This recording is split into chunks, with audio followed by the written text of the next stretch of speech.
if I'm being honest, there's nothing more that I think about around these times of years than podcasts because it seems like when a lot of people take a break from it, but also when it's possible for shows to really make a move. And so I think that for those of you who are in the mindset of growth, who are thinking about planning, who are thinking about ways that you can get more out of your podcast in 2024, this stream is going to be right for you. I want to make sure that we get it out into from it, all the right but also places. So hopefully you guys are catching this, and wherever you're catching this from, I would appreciate in the mindset of growth who are thinking about plan, check in and let me know where you're tuning in from. And of course, if you have any questions, we'll come around and we'll try and answer those as well. Now, the thing that prompted this stream here was that I did another stream on 3 ways to get clients, and it was really much more of an overview of getting clients from with your podcast. But it stemmed from that. And a lot of people I've found start a podcast, they've got a business, they think, oh, if I've got a business, I should have a podcast. And perhaps podcasting is something that your business could benefit from. But also, just doing a podcast for the sake of doing a podcast is not necessarily going to result in any, it's not necessarily going to result in anything necessarily. I mean, we've worked with companies who have had really successful shows that get thousands of downloads an episode, every single episode, tens of thousands of downloads every single month. And yet still they question and they wonder, is this worth it? Are we getting a return? How do we, and it's not that, is it worth it? The challenge is that they haven't structured or implemented a show to where they can actually get a return from it. And so that's really what it becomes the next step, or that really becomes the critical step after getting started is, do you have a way to actually drive revenue? Do you actually have a way to drive ROI from your podcast? Because even if you really enjoy it, even if you love doing it, at a certain point, you've got to figure out whether or not it makes sense to keep doing. Is it going to be something that the business continues to pay for, or is it like your golf hobby that you pay for because it's something that's really just a hobby? Now, the nice thing is that a lot of podcasters, they think that in order to have a successful show, in order for it to be successful or profitable for their business, or for it to make sense for their business, that they need a big show. Reminds me of the wrestling character, The Big Show. And that's not what I mean. But they think that they need a podcast with big downloads and big numbers. And when that couldn't be further from the truth either. You know, I've talked about this a number of times, but we have a show that we just launched, and we're only about, I think, 12 episodes in. We're about 12 episodes in, and this company is already getting leads from it. They're already getting people calling them in saying, hey, I heard about your show. I heard this episode. I heard your most recent episode. And now they're on a sales call with them. And so this can happen quickly, especially if you're doing it the right way. You don't need a large audience, because the reality is that for some of you guys out there who are listening, yes, you've got a big target audience and you can serve a lot of people. But most of you, if you are in a particular niche or you're doing a show for your particular industry, the number of people that can listen to your show, although it may seem big, it's also limited. And so it's limited in that regard because only a certain amount of people are in your niche or in your industry. And then there's only a certain amount of people that are listening to podcasts. And then there's also only a certain amount of people that are in the right position to buy. And so just taking all that into consideration, we don't need a lot of people. We need the right people. And that's what's really powerful about podcasts, is that you can get the right people to listen to you. You know, a big gripe that a lot of podcasters have is that they don't see the numbers, they don't see the return. You know, I was talking to a podcaster the other day, and she's like, you know, we get a couple of hundred downloads per episode. She's like, how's that? And I'm like, that's not bad. right? It's not as bad as she was thinking that it would be, right? She was questioning it, like, is this even worth doing? Are we successful? Are people liking it? And it's like, if every week you got 100 people, 200 people, however many people are listening to your podcast, 60, 75, whatever it is, if you got that many people to show up in your office, in your living room, in your home office, wherever it is that you're working, and you had them listening to you talk for 30, 45 minutes, what would that do for your business, right? Like, if you thought about it that way, would you think that that was successful? And when you frame it that way, you realize that podcasts, they give you this opportunity to do that, to get people to sit down in your living room, in your office, in your wherever, and to listen to you for a significant amount of time, 30, 45 minutes, an hour. So don't take it lightly when you see only 60 downloads, only 70 downloads, 100 downloads, 200, 500 downloads. Don't take it lightly, because if you multiply that 100 or 200 downloads by 30, 45 minutes, you're talking about 100, 200, 300 hours of listen time on one episode. So all that to say that it can really do some great things. All right, so up here, well, quick plug here. Let's see. Let's go this way. I got to get good at this. So quick plug here. Guys, this is going to sometime end up on the Podcasting Success Secrets podcast. So if you guys want more of this stuff, go to wherever you get your podcast and search for Podcasting Success Secrets, and you'll see my wonderfully younger self there as well. Hit the follow button, share it with any podcasters that you think would find valuable. If you guys are catching this on the live stream, or if you've made it thus here in the replay, please let me know. Let me know where you're tuning in from. If you have a podcast, throw your podcast down there as well. Would love to know what podcast it is that you have. And if you guys have any questions, you guys can throw those down into the comments, and I'll try and answer those as I see them come in. All right. So up here, no, other way. Up right. Dang it. We're gonna get this right there. Okay. The first thing that we're gonna talk about is creating a guest client fit. And what I mean by that is, if you have a small podcast, what do you do? How do you still get clients and do it in a way that's sustainable and that works? So we're gonna talk about that. We're gonna talk about one of the keys to doing that and leveraging that is what we call is our follow-up system and our follow-up process. And I'll show you guys some things that have made that possible. And then the last thing is we are going to talk about how to turbocharge your client acquisition and some cool things that our clients have done to not only just get them, one client, but to get them dozens of clients from their podcast. So we'll talk about that too. All right, appreciate y'all being here, and happy holidays as well.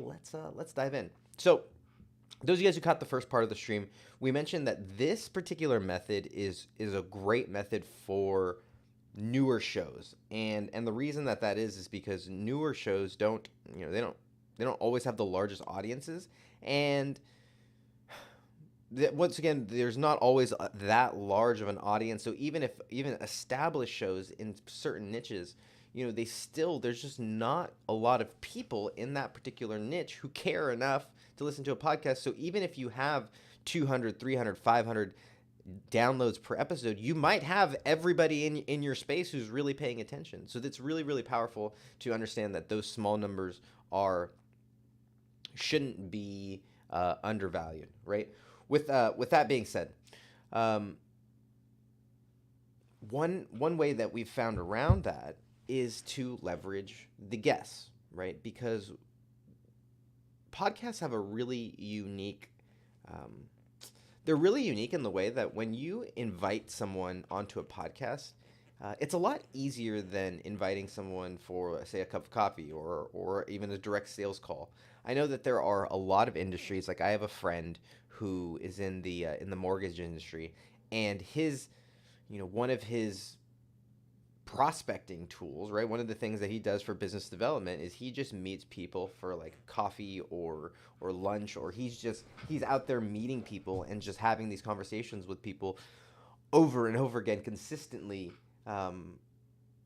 every single week. It's like part of his process. And I remember thinking about it and seeing like on his schedule, or somehow we were talking about it. I don't remember how it came up that he had all these calls, but I was thinking like that is a lot. And at least for me, I'm like, I'm not going and getting coffee with this dude that I've never met before. Like that's what it was. Is he was having coffee with these people who he had never met, and it was a way to kind of connect and see if one day they might do business together. And I just thought that, yeah, that works for sure, because when you meet my friend, and he's like a great guy, and he's freaking awesome, and people love him, and so just getting a chance to have coffee with him, yeah, would absolutely lead to future collaborations, because it gets his foot in the door, and he's able to start to develop that relationship, and they're able to meet him and connect with him, and all the sorts of things. Well, I started to realize that that same thing could happen for a podcast, because most people are not getting their inbox flooded asking them for podcast interview requests, and especially in your niches and in your industries and the types of ideal clients that most of you guys are going for. What you'll find is that it's very it's very likely that they're going to want to come on your show.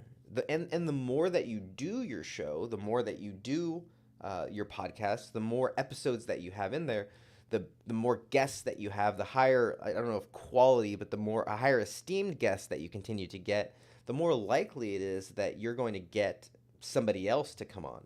And so you will be very, very surprised by how likely it is for someone to say yes. And so if you can get really clear on who it is that your ideal client is, and you can start to find a way where the magic sauce, right? So if we're talking about creating the guest client fit, you've got to figure out, okay, who's my ideal client? And then what sort of conversations could I have with those types of people that is also going to create a valuable podcast episode? Because I know that there are some people out there that are just having these conversations just for the sake of creating sales conversations. And is that effective? I mean, perhaps. Is it ethical? I don't know if it really, I mean, does it matter? I don't know. But is it something that I'm going to be excited about doing? Absolutely not. When I think about that, like for me, these live streams. Why do I do these live streams? Well, yeah, maybe there's one or two of you or someone sitting out there that's like, wow, Hector's really smart. I think that he could, help me with my podcast. I'm going to reach out to him and see if he can help me with my show. Do I hope that someone does that? For sure. Is that the only reason that I'm doing these live streams? No, because I think that if I came in with that sole intention, it wouldn't be really effective.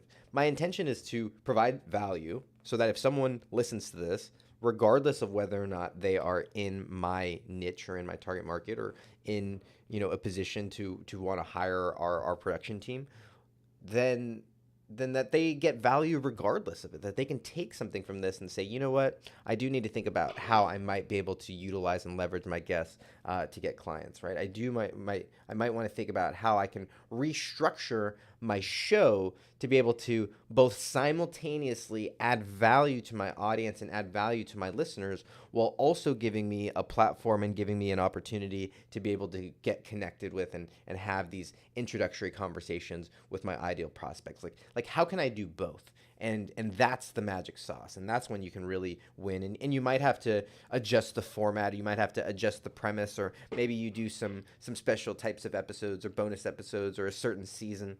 But that client guest fit is not only about identifying who your ideal clients are, but it's also about figuring out how do I create value for the listeners and my audience as well. Because sometimes your listeners are going to be your ideal clients, but sometimes not, right? And I also think that when starting out, the podcast is so far from, there are people who have listened to my show who I ended up connecting with in some sort of sales capacity later, that they didn't really come through my show. They just had listened to my show, gone about their day, gone about their way, and started their show, and then months later, dozens of episodes later, we're now coming back and kind of having these conversations. And so I say that to say that you don't always you don't always know who's listening to your show, and the podcast,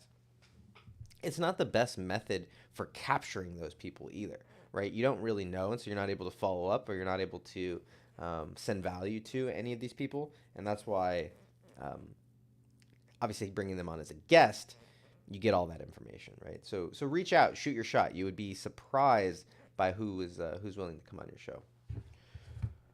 All right, I'm going to come up for air and see if anybody is paying attention here. If you guys are catching this, whether you're catching this on Facebook or LinkedIn or YouTube, would love to know where and how you are tuning in, where you're tuning in from. And then if you've got a podcast, let me know what your podcast is.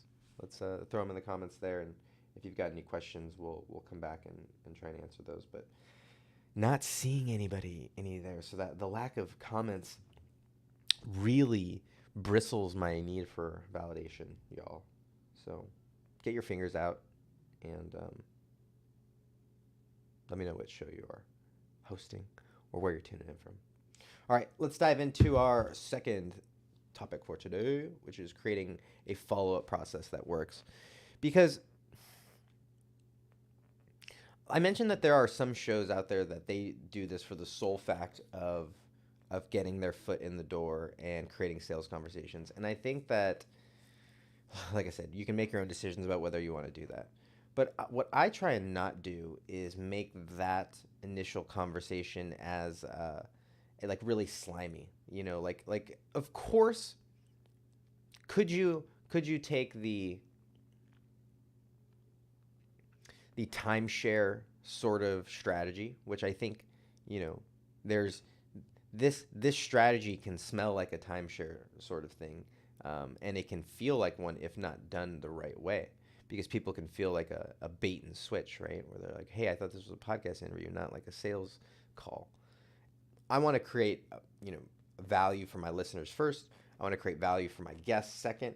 And then what I want to do is I want to use it as a way to expand my network, and the people who are right for our services, or the ones who are that come, I don't want to say like willingly, but the ones who raise their hands for it, those are the people that I find are much better to, they're much more receptive, and they end up being better clients to work with. And so what I mean by that is that these conversations should be really about generating a relationship, creating a connection, finding some sort of relatability. And I don't remember who it was, but early in my sales career, someone, was coined, there was, a famous sales, maybe it was Zig Ziglar, or someone said that, like, the fortune is in the follow-up. And that is what I found is really important and valuable for this sort of thing. A lot of podcasts, and we've made the mistake, I can't say that we've been perfect with it either, because it's hard. But a lot of podcasts will make the mistake of having an episode go live and then not telling their guests that it's live, not getting their guests the links, not sending them any pictures or graphics or any promotional material, or writing any, sample copy that they can kind of copy and paste, and not following up, not tagging them on social posts, not promoting and sharing it on their own sort of thing. And so it's like the episode goes up and they're like, oh shoot, it's out there, and then nothing sort of happens. And like I said, we've made this mistake before, juggling and managing now almost 20 shows. But what we've learned is that the more you can communicate, and the more you can really communicate with your guest along the way, and the more that you can send value and follow-ups along the way, the more likely it is that they're going to share, the more likely it is that they're going to be engaged, and the more likely it is that they're going to be receptive towards some sort of, client relationship afterwards. And so at minimum, what we like to do is we like to send something one week in advance, right? Hey, your episode's coming out soon. Just wanted to give you a heads up. Hey, on the day of, hey, it's up and out. Here's some links. And then it's also helpful, we found, to follow up with them maybe a week or two later to send any follow-ups, to ask if they need any support. It's also helpful to like send any tagged posts or videos that are on YouTube, things that they might be able to share or get out to their own kind of list or community. And that sort of thing really gives the that's a very valuable process for the guests, right? They have some awareness, hey, something's coming out. I've got enough time to be able to prep and share my promotional posts. And then you've given me all of the things that I need um, in order to go out there and promote and share it, right? And so I'm going to show you guys some things that we found have been helpful. I need to queue up some stuff over here. So give me a second. Those of you guys, if anybody's catching this, let me know that this is not just sending out to the ether, but would love to know if you guys have any questions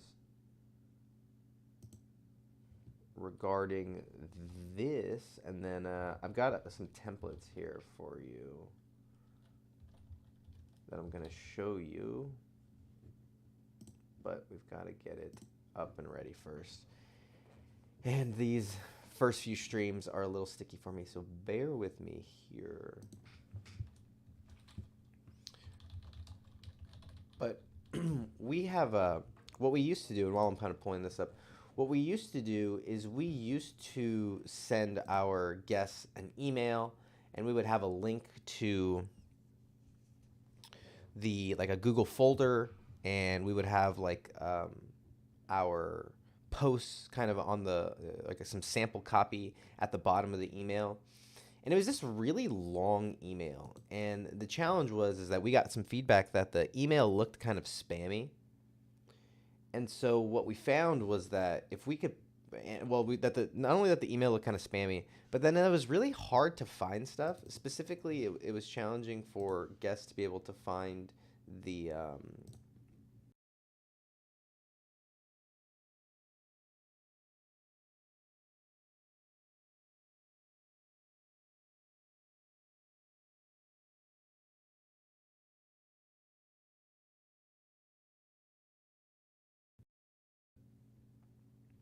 for guests to be able to find like all the files and such. And so what we did is we put together this promo page here. And so I'm gonna the old switcheroo here. So I believe you guys should be able to see this promo page template that we put together. And we use Notion. I guess that you can use a variety of things. I will tell you that we played around with putting this on Google Docs, but what we found was that it is much more accessible to do it on something like a Notion page, specifically because Notion allows you to embed different media, videos, pictures. Stuff can be copy and pasted. You can move stuff around a little easier. And so I've got this template here. If you guys want this template, just comment template in the comments wherever you're watching this, and we'll come back and get this to you. It's a free resource that you can download, and you can just duplicate it and make it for your own intents and purposes. But you see here, got a couple of things. So the first thing that we put on here is we have a little letter to the guest, and all of our different shows have a different sort of message that's kind of sent from the host and in their voice. But I will admit, not every single guest gets a totally personalized message. There are some times in here where we'll go in and add some stuff. I would encourage you, if you could do that, that would be a great place to do it. This is just, a little part where we wanted to kind of send a little message. Over here on the right, you'll see that there's a directory, and I like this because it makes it easy for the guests to be able to click around, and they can it's like a little table of contents, so it allows them to kind of switch back and forth really easily. So if I wanted to go down to the sample post, I could click that, and it takes me down right there. So let's come back, and we'll go through all of the stuff that's in here.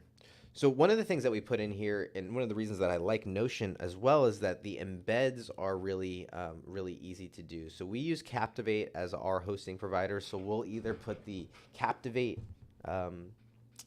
player in here, or if you don't use Captivate, we like to use the Spotify players.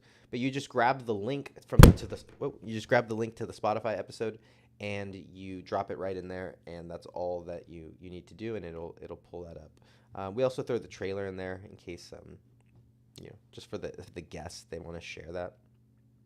But you click this little button here, you click replace, you throw in your own link, and it should pull in your own player as well. We have the links to all of the popular players. We like Spotify, Apple, and we're thinking about playing around and changing this up to, from Google. If you have YouTube, we like to put the YouTube video in here as well. So you can just, once again, you just put an embed sort of thing. So I just click here. Whoops. I click here and I can just put an embed block, something like that. And I just drop my YouTube video link right in there, and it'll have the YouTube video player. So they can watch it here from the video, but they can also grab the link really easily. So all this just makes it really accessible for our guests. And so we find that that's something that goes a really long way in actually getting them to share it out there as well.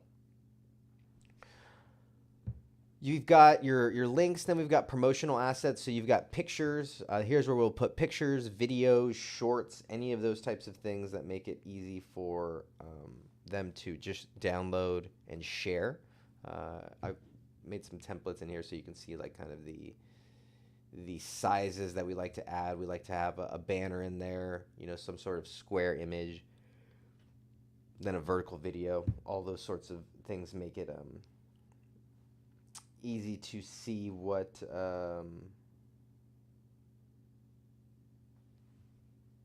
easy to see the different sorts of things and the different places that they can share. All right. This is exciting. Things are working here on the tech front. So if you guys have questions, throw those down there in the links or in the comments, and then we'll come back here. The last part is our sample posts, and we'll put a sample post and a sample email in there. That way, once again, they can just copy and paste it into their social media platforms of choice, and it makes it very easy for them to be able to share and put it in all the different places. All right, I'm going to hop back over into my good old Streamlabs and see if there's anything here that we wanted to talk about. So having that follow-up process. So we send this template here that you guys are looking at. We send that on the day that it goes live. That way they've got all their stuff, their links, their pictures, some of these things that we need the live links in order for them to work. So like for the Spotify and Apple and such, you can't really send those until it's published. So we grab those as soon as it's published, send it out to the guests, and then we like to check in with them a week or two after with however you might be able to send value. And so I guess there's two things to this follow-up process here that I'll mention. The first is that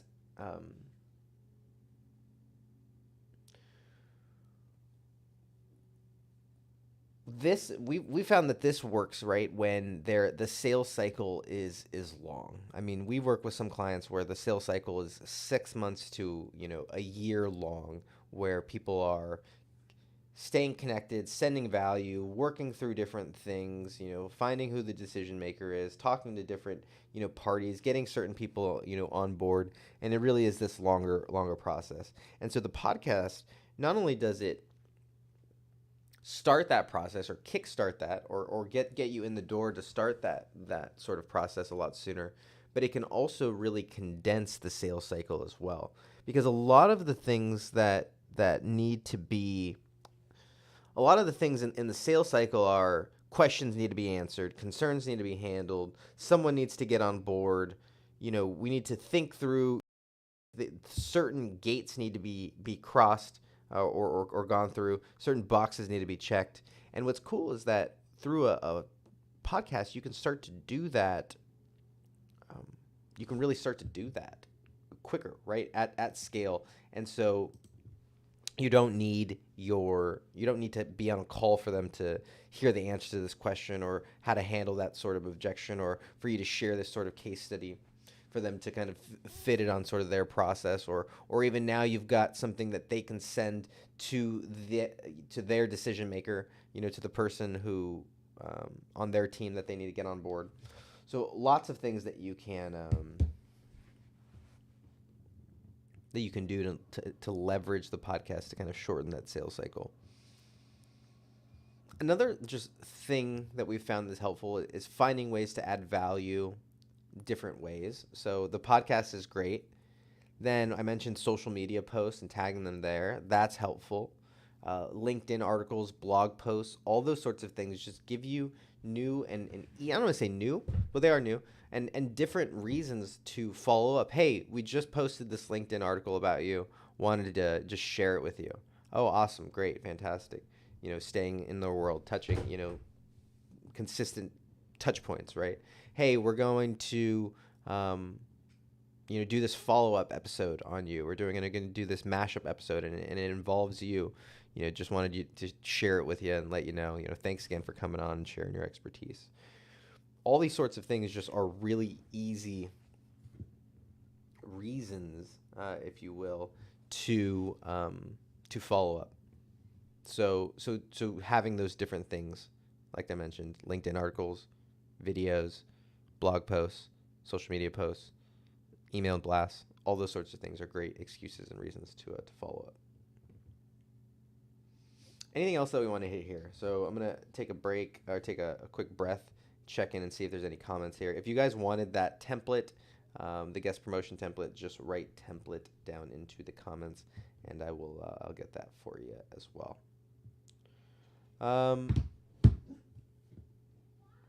Last thing is let's talk about turbocharging. Sorry, we got the kids just got home, and the dog is there, and the little one's gonna come in and check in a second. At Walmart. So. I'm on a stream right now. She's at Walmart. I'll come out and check in with you in like 5 minutes. Which Walmart? I'll come in and check in with you like 5 minutes. Is that the one in Irvine? Yeah. I'll come in and check in with you in a few minutes, okay?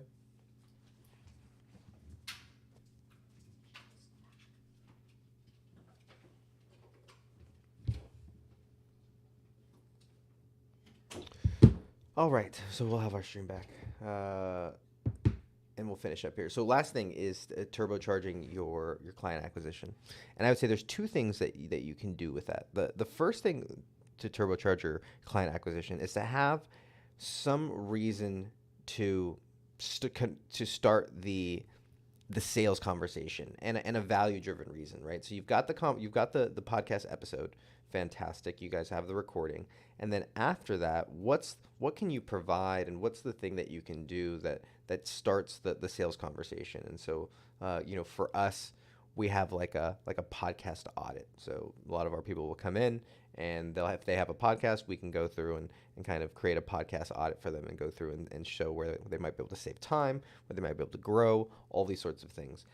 We also, if they don't have a podcast, we can put together what we call a SOAR analysis for them, or a SOAR breakdown, where we'll come in and figure out how they might be able to utilize and leverage things like a podcast or a YouTube channel to be able to grow their business. And so we have something that can benefit them. And all we say is, hey, I don't know if this would be helpful, but we have this thing that we can do, and we can walk you through it, and here's how it works. And would love to have you come on and have you hop on a call and talk about that. It's that simple. Shout out to my buddy Lucas Capasani for kind of sharing that and helping me integrate that into our process.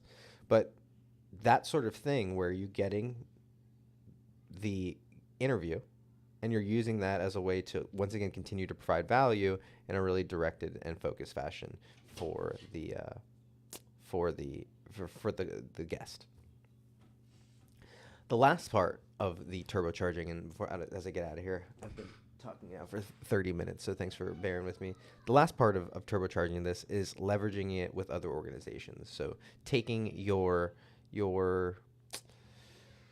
podcast and then putting it in front of other industry trade organizations and other larger industry alliances or industry networking groups, things like that will be able to put your podcast and put you in front of lots of people. We've had one particular show that, once again, they were only 15, 20 episodes in, but a organization within their industry noticed it, reached out to them, and had them come in and do kind of some services for hundreds of their members. And so partnering and aligning with some of those larger organizations can also be a really, really great way to, once again, supercharge your, your client acquisition. So that's, uh, that's where we're at for today.